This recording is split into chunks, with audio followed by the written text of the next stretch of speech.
Good morning, respected all parents and my children. Welcome back in online classes of Ocean Public School Mode. I am Sunil sir, your science teacher. I hope all of you will be well and stay home, stay safe. आज की इस class में हम discuss करने वाले हमारा next chapter motion and time. In class 6, you learnt about different types of motions. You learnt that a motion could be along a straight line, it could be circular and periodic. Table 13.1 Some examples of different types of motions. Dear students, class 6 में जो हमने अलग अलग types के motion के बारे में पढ़ा, आपने सीखा कि जो मोशन है वह एक स्ट्रेट लाइन में हो सकते हैं और ये सर्कुलर या पीरियोडिक भी हो सकते हैं. टेबल 13.1 में आपको कुछ एग्जांपल्स दिए गए हैं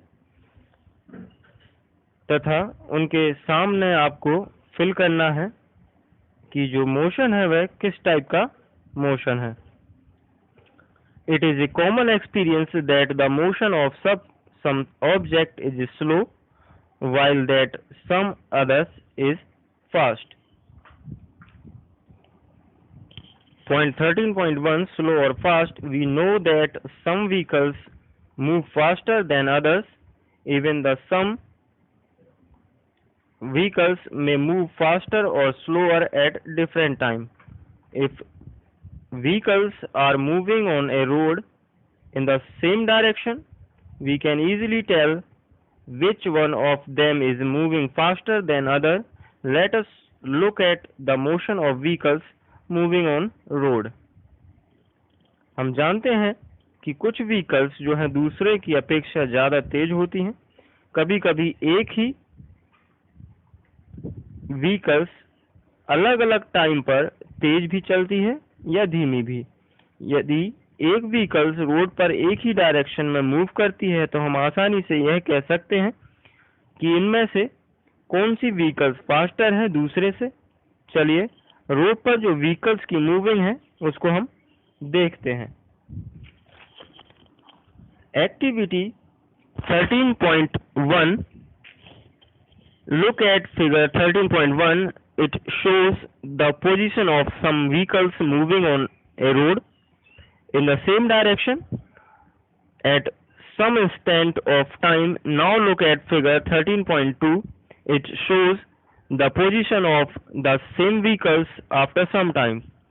From your observation of the two figures, answer the following question.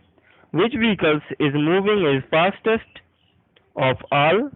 Which one of them is moving the slowest of all?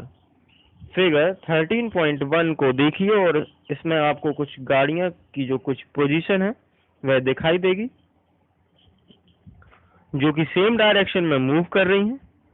अब कुछ समय बाद नए फिगर 13.2 को देखते हैं जो कि पोजीशन है उन्हीं गाड़ियों की वह कुछ समय बाद की है.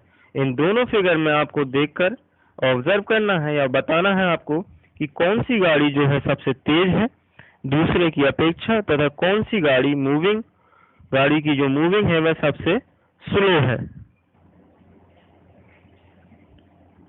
The distance moved by object in a given interval of time can help us to decide which one is faster or slower.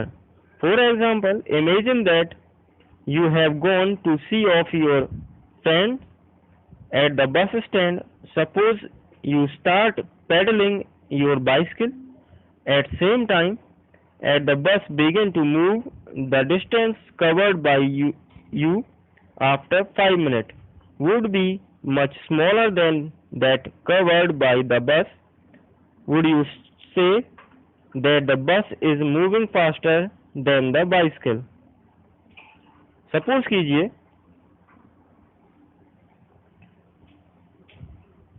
एक निश्चित समय में किसी ऑब्जेक्ट द्वारा तय की गई दूरी यह डिसाइड करती है कि वह फास्टर है या स्लोअर. फॉर एग्जाम्पल, आप सपोज करें कि आप अपने फ्रेंड को छोड़ने के लिए बस स्टैंड जाते हैं और आपने जैसे ही अपनी बाइसिकल में पेडल लगाना स्टार्ट किया, बस जो है उसी समय चल पड़ती है या मूव करने लगती है। आपने जिस दूरी को 5 मिनट में तय किया, जो कि बस के द्वारा बहुत ही कम समय में तय की गई थी, तब आप कह सकते हैं कि जो बस के द्वारा यानी जो बस है वह ज्यादा तेज चलती है आपकी बाइसिकल से। तो बच्चों, आज हमने डिस्कस किया हमारा पॉइंट 13.1 स्लो और फास्ट, चैप्टर नंबर जो हमारा चैप्टर है मोशन एंड टाइम का। आई होप आपको क्लियर हुआ होगा। In your homework table number 13.1 some example of different types of motion आपको फिल करने हैं। इन मोशन आपको मोशन के एग्जांपल दिए गए हैं, आपको बताना है कि ये किस टाइप्स के मोशन है। आज की क्लास यहीं क्लोज करते हैं। Goodbye and best of luck.